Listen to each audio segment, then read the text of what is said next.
السلام عليكم ورحمة الله وبركاته. ازيكم عاملين ايه؟ انا في حد من المتابعين دخل وقال لي ان هو شغال في حتة ما، يعني مع ناس، وبعدين صاحب الشغل في الطلعة والخارجة بيشتم فيهم وبيسبهم بأمهاتهم والكلام ده. هو معنى ان انت صاحب الشغل مدي لنفسك الحق ان انت تستعبد الناس وتشتم الناس وتسب الناس واعراض الناس عشان شغالين عندك، عشان بيدوروا على لقمتهم بالحلال؟ يعني انت، يعني هما بينجزوا لك شغلك، هي دي كلمة شكرا؟ انت بني ادم ما عندكش ضمير ولا اخلاق اللي يشتم حد شغال عنده او شغال معاه؟ انت المفروض اللي شغال شغلانتك دي او انت مشغله معاك، هو شغال معاك، ما هو شغال عندك، هو بينفعك وبيفيدك، هو بياخد فتافيت وانت اللي بتاخد الهبرة الكبيرة. فمن الادب والاحترام ان انت تحترم الناس ديت، ان انت تقدرهم، ما تغلطش فيهم وما تشتمهمش. بأنهي شرع وبأنهي دين وبأنهي معاملة ان انت تشتم ناس شغاله عندك صنايعيه بيدوروا على لقمتهم بالحلال وتشتمهم بامهاتهم؟ يعني انت بتعاتبهم، او ان انت بتكرههم في عيشتهم ان هم مستحملين الغلقه ومستحملين العيشه الضنك ومستحملين كل حاجه، وعايزهم يستحملوا كمان قله ادبك وطولة لسانك؟ ليه؟ عشان ايه؟ 200 300 جنيه؟ لا يا عم، طز في فلوسك. هو اللي بيشغل عنده حد بيشتري من ورا ربنا بيذله وبيهينه؟ انهي كرامه؟ ترضى مع نفسك؟ اللي عز الناس واللي اداك فلوس قادر يذلك ويخليك تشتغل عند الناس وتدوق من نفس الكاس. اوعى تنسى، اوعى تنسى ان ربنا موجود. اي حد بيشغل حد عنده ده بيكسبك، المفروض تقول له شكرا، تقول له كتر خيرك، تديله حقه. في الغلا اللي انت فيه الاسعار بتزيد وانت بتكسب وبتعلى، والدخل بتاع الصنايعيه اللي عندك هم يمشوا بيتهم ازاي؟ حطيت نفسك مكان حد فيهم؟ لا، وبدل ما هم مستحملين والقرف اللي هم عايشين والغلا اللي هم عايشين فيه، لا بتزود بقى انت كمان، يا ابنلي ويا ابنلي. ليه؟ ليه؟ عشان بتاكلهم اللي ده انت بتسممها لهم.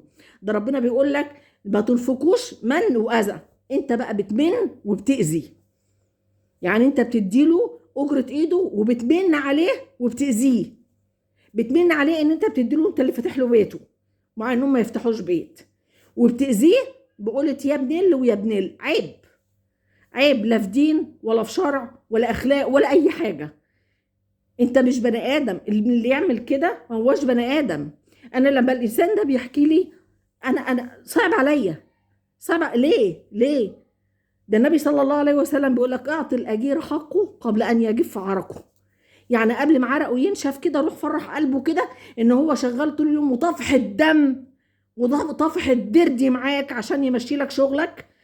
قبل ما الشغل يخلص كده قول له خد يا اخويا اجرة ايدك اهي، ربنا يبارك لك، معاك زيادة اديله، ساعتها ربنا هيخلفه عليك بالحلال. لكن ما بتديهمش حقهم وبتسب وتلعن وتشتم. ليه؟ شاريهم عبيد عندك؟ والله ولا ليك اي لازمه. هو ممكن الفيديو انا بتكلم بانفعال، هو مش عندي، مش تبعي، بس انا بزعل على الناس. انا بزعل على الناس. هي الناس دي ذنبها ايه؟ الناس دي طالعه تدور على، مش احسن ما يبقى حرامي؟ مش احسن ما يبقى نصاب؟ مش احسن ما يبقى بتاع نسوان؟ يعني انتوا عايزين ايه؟ انتوا عايزين توصلوا الناس الغلابه الراضيه بعيشتها وعايزه تمشي بالحلال، عايزين توصلوهم لايه؟ عايزين توصلوا، ولو سرق شوفوا الحرامي، ما انت اللي وصلته للسرقه. ما انت لو احترمته كصاحب شغل ومشغل ناس عندك واحترمته واديته ادميته واديته قيمته، مش هيوصل ان هو يبقى حرام ويسرق ويدخل على بيته قرش حرام. عيب، عيب، اتقوا الا ببعض شويه.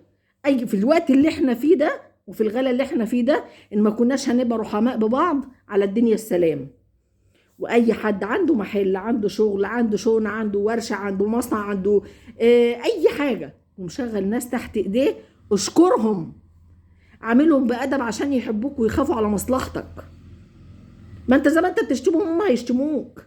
طب افرض واحد بقى خدته كرامته وانت بتقول له امك وقال لك امك، ساعتها هتقفله ازاي؟ انا صاحب الشغل انا اشتم، لكن هو يشتمني ازاي؟ لا انت زيك زيه.